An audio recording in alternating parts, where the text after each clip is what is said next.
you're in a financial situation where you can't afford to gift me, but you still support me, you can do this for free. You can double tap the screen. But if you can financially support me, do it. Let's get all the money. But if you can't, it's okay. I think. If you're sitting with 33 million pounds or something in your bank right now, and you're talking, and you're watching me, where's the lions? Where's the gifts? Hot menus, you watch me all the time as well, you know. Yeah, that's a tax debt. I'm £37,000 in tax debt. Yeah. Because obviously I've got a penalty for not declaring the 4 years. So they gave me a penalty.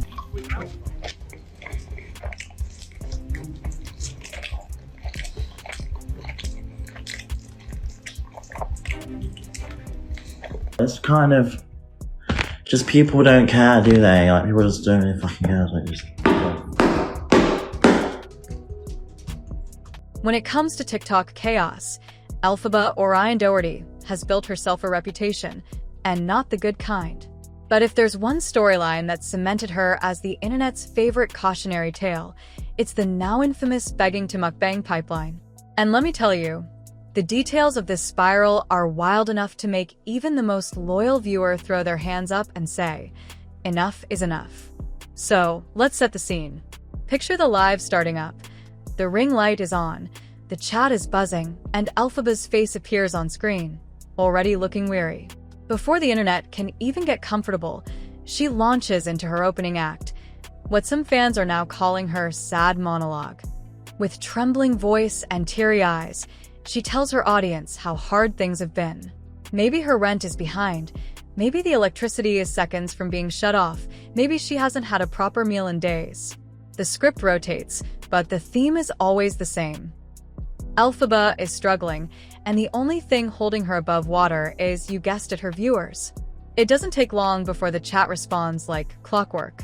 Comments flood in with sympathy, green screen hearts fly across the screen, and GIFs start lighting up the live. Roses, universes, money animations.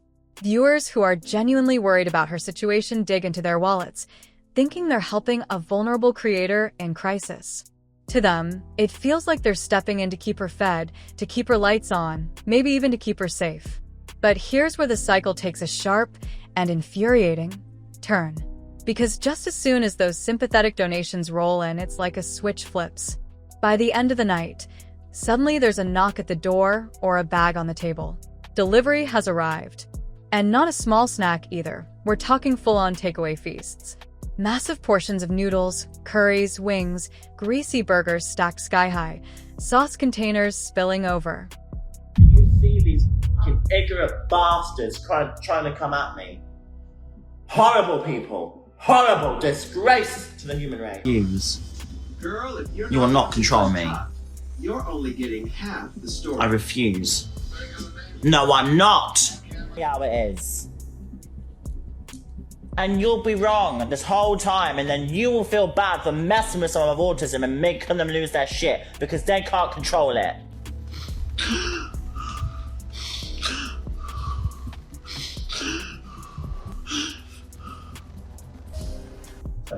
You all have to fight. Sure. Fuck you all. Oh, I hate you all. I hate myself. I hate everyone. I hate you all. I don't like myself at all. So do you know what? That's fine. Do it. Do your worst to me and hate on me all you fucking want. I deserve it. As of right now, I'm currently eating sushi. Yeah, something triggered me.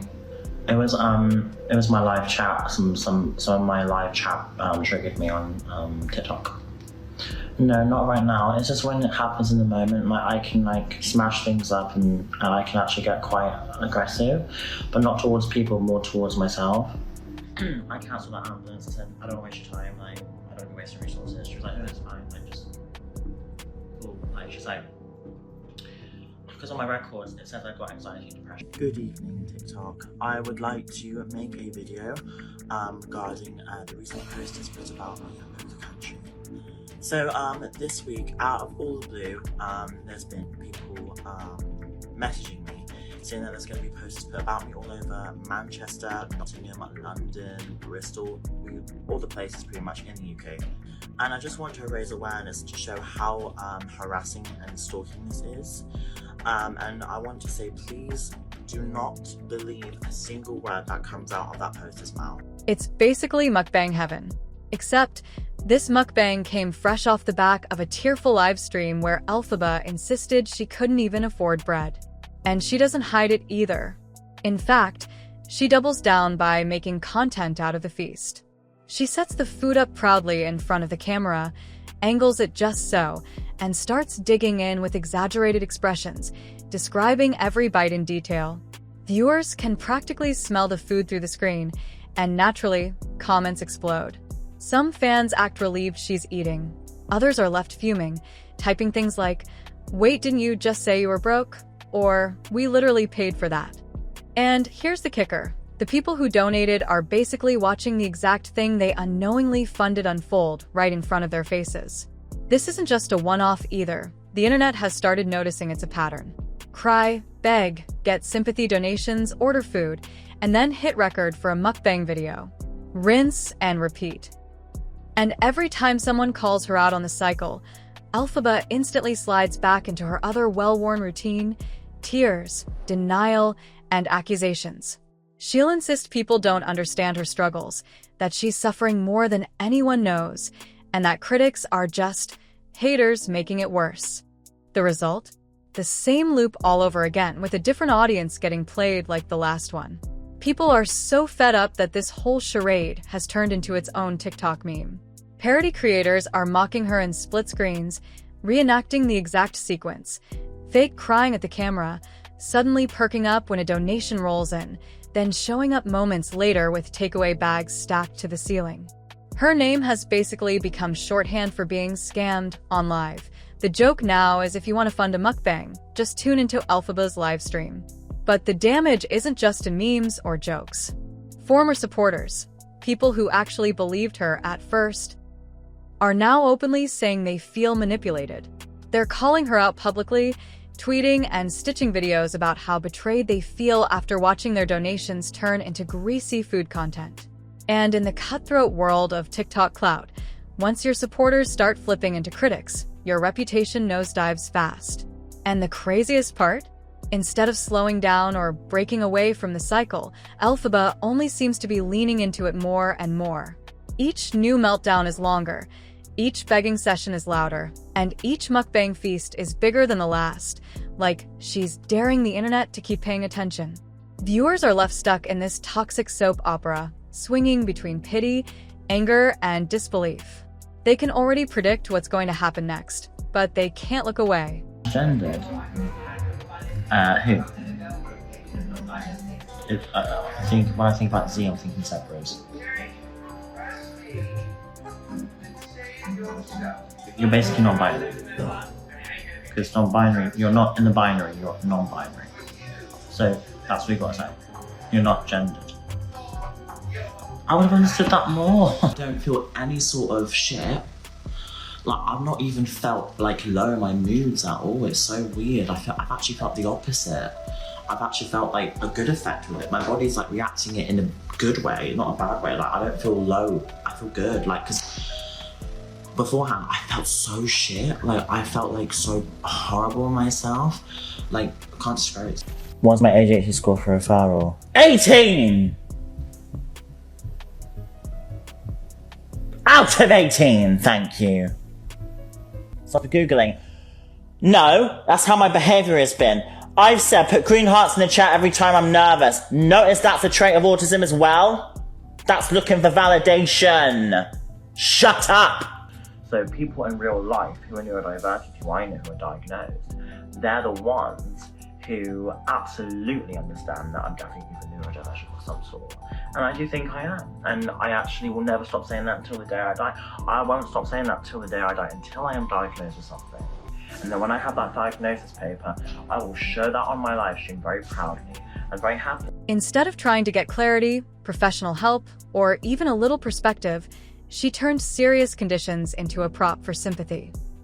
She literally told her viewers to drop green hearts in the chat whenever she looked stressed or nervous, as if emojis from teenagers on TikTok could double as a doctor's note.